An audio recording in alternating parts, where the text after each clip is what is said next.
Anyone that tells you you can't multitask, tell them they're wrong. And if they disagree with you, tell them to contact me. Because in old world primates, of which humans are, we are able to do what's called covert attention. You can split your attention into two locations, but of course you can also bring your attention, that is your perception, to one particular location. You can dilate your attention, kind of like making a spotlight more diffuse, or you can make it more concentrated. We can place a spotlight of attention on something, for instance, something we're reading or looking at, or someone that we're listening to, and we can place a second spotlight of attention on something we're eating and how it tastes, or our child running around in the room, or my dog. This is very important to understand if you're going to think about tools to improve your nervous system, whether or not that tool is in the form of a chemical that you decide to take, a brain-machine device, or you're going to try and learn something better by engaging in some focus or motivated pursuit for some period of time each day. While sensation is not negotiable, you can't change your receptors unless you adopt some new technology. Perception is under the control of your attention. And you can do this right now. You can experience perception and the difference between perception and sensation very easily. If, for instance, I tell you to pay attention to the contact of your feet, the bottoms of your feet, with whatever surface they happen to be in contact with, the moment you place your what we call the spotlight of attention or the spotlight of perception on your feet, you are now perceiving what was happening there, what was being sensed there. The sensation was happening all along, however. So we have sensation, then we have perception. Perception is our ability to take what we're sensing and focus on it and make sense of it, to explore it, to remember it. So really, perceptions are just whichever sensations we happen to be paying attention to at any moment. Attention is something that is absolutely under your control, in particular when you're rested. And that's because we have something in our nervous system which is sort of like a two-way street.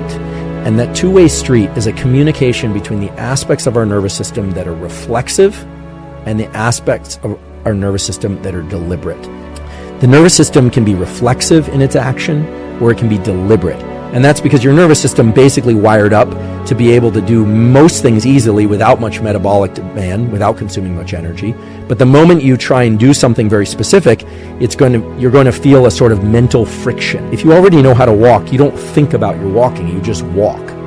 And that's because the nervous system wants to pass off as much as it can to reflexive action. That's called bottom-up processing. But at any moment, for instance, let's say a car screeches in front of you around the corner and you suddenly pause. You are now moving into deliberate action. You would start looking around in a very deliberate way.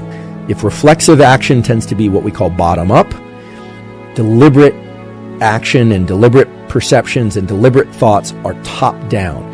They require some effort and some focus, but that's the point. You can decide to focus your attention and energy on anything you want.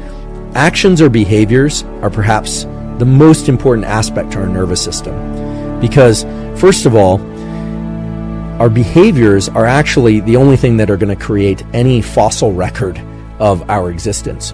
The sensations, the perceptions, and the thoughts and the feelings that we have in our lifespan, none of that is actually carried forward except the ones that we take and we convert into actions such as writing, actions such as words, actions such as engineering new things.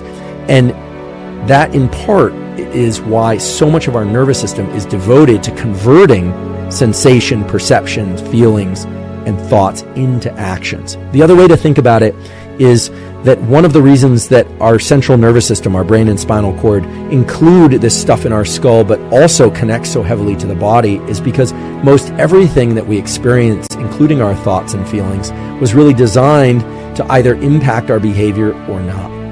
And the fact that thoughts allow us to reach into the past and anticipate the future and not just experience what's happening in the moment gave rise to an incredible capacity for us to engage in behaviors that are not just for the moment. They're based on things that we know from the past and that we would like to see in the future.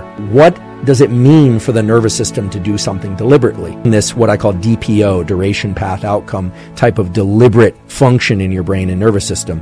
When you do something deliberately, you pay attention, you are bringing your perception to an analysis of three things. duration, how long something is going to take or should be done, path, what you should be doing, and outcome. If you do something for a given length of time, what's going to happen? When you engage in this duration, path, and outcome type of thinking or behavior or way of being, you start to recruit these neuromodulators that are released from particular areas of your brain, and also, it turns out, from your body, and they start cueing to your nervous system, something's different now about what I'm doing. This feels like agitation and stress because you're actually suppressing a circuit. But the moment you decide to learn something, or to resist speaking, or to speak up when you would rather be quiet, anytime you're deliberately kind of forcing yourself over a threshold, you're engaging these brain circuits and these nervous system circuits. We actually can see examples of what happens when you're not doing this well. Some of the examples come from children. If you look at young children, they don't have the forebrain circuitry to engage in this top-down processing. You'll see they'll be rocking back and forth. It's hard for them to sit still because those central pattern generators are constantly going in the background, whereas adults can sit still. A kid sees a piece of candy that it wants and will just reach out and grab it, whereas an adult probably would ask if they could have a piece or wait until they were offered a piece in most cases. Impulsivity is a lack of top-down control, a lack of top-down processing. The other thing that will turn off the forebrain and make it harder to top-down processing is a couple of drinks containing alcohol. Well, the removal of inhibition is actually a removal of neural inhibition, of nerve cells suppressing the activity of other nerve cells. So a lot of the motor system is designed to just work in a reflexive way. And then when we decide we want to learn something or do something or not do something, we have to engage in this top-down restriction. If you want to understand neural plasticity, you want to understand how to shape your behavior, how to shape your thinking, how to change how you're able to perform in any context. And that brings us to the next thing, which are thoughts. Thoughts are really interesting because in many ways they're like perceptions, except that they draw on not just what's happening in the present, but also things we remember from the past and things that we anticipate about the future. Thoughts can be both reflexive, they can just be occurring all the time, sort of like pop-up windows on a poorly filtered web browser, or they can be deliberate. We can decide to have a thought. In fact, right now you could decide to have a thought just like you would decide to write something out on a piece of paper. The reflexive pathway basically includes areas of the brainstem we call central pattern generators, groups of neurons that generate right foot, left foot kind of movement.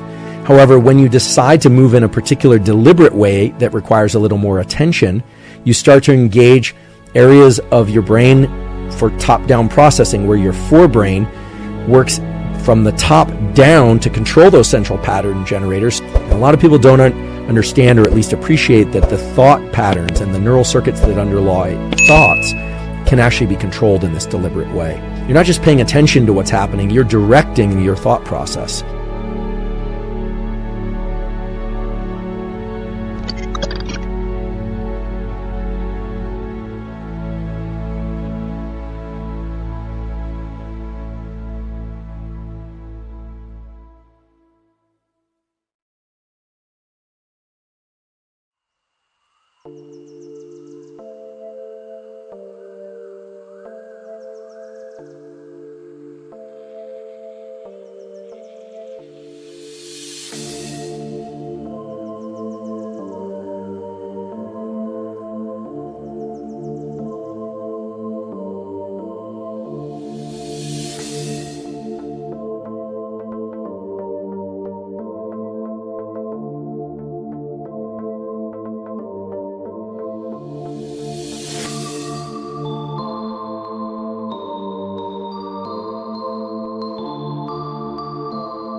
I feel like I'm losing my mind.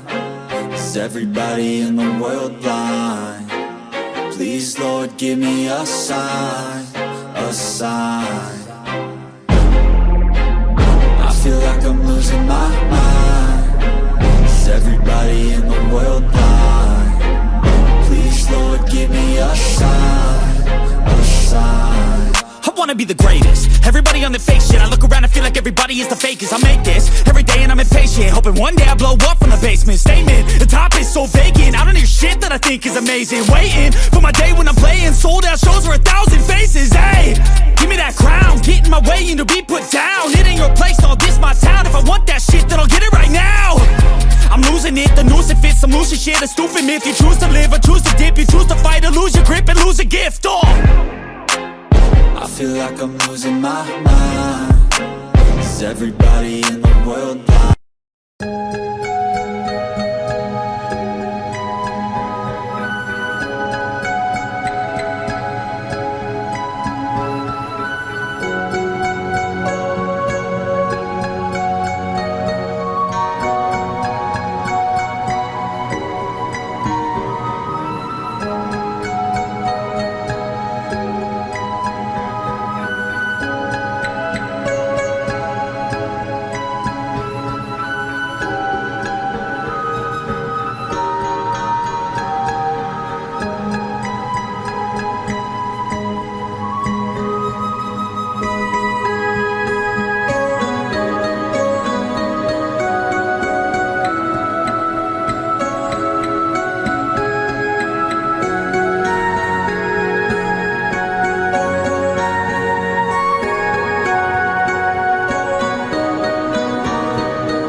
I feel like I'm losing my mind. Is everybody in the world blind? Please, Lord, give me a sign, a sign. I feel like I'm losing my mind. Is everybody in the world blind? Please, Lord, give me a sign, a sign. I wanna be the greatest. Everybody on the fake shit. I look around and feel like everybody is the fakest. I make this every day and I'm impatient, hoping one day I blow up from the basement. Statement, the top is so vacant. I don't hear shit that I think is amazing. Waiting for my day when I'm playing sold out shows for 1,000 faces. Hey, give me that crown, get in my way and to be put down. It ain't your place, all this my town. If I want that shit, then I'll get it right now. I'm losing it, the noose it fits. I'm losing shit, a stupid myth. You choose to live or choose to dip. You choose to fight or lose your grip and lose a gift. I feel like I'm losing my mind. Is everybody in the world blind? Please, Lord, give me a sign, a sign. I feel like I'm losing my mind. Is everybody in the world blind? Please, Lord, give me a sign, a sign. Yeah. There's no mercy in this world, just hunger-thirsty persons in different versions. Each new update, that shit worsens. Why? Pull back the curtain and you'll see the different vermin. We all have different burdens that all seem to cause disturbance. Yo, so do me a favor, don't treat me like a neighbor. Don't need the different flavors of your problems just to savor.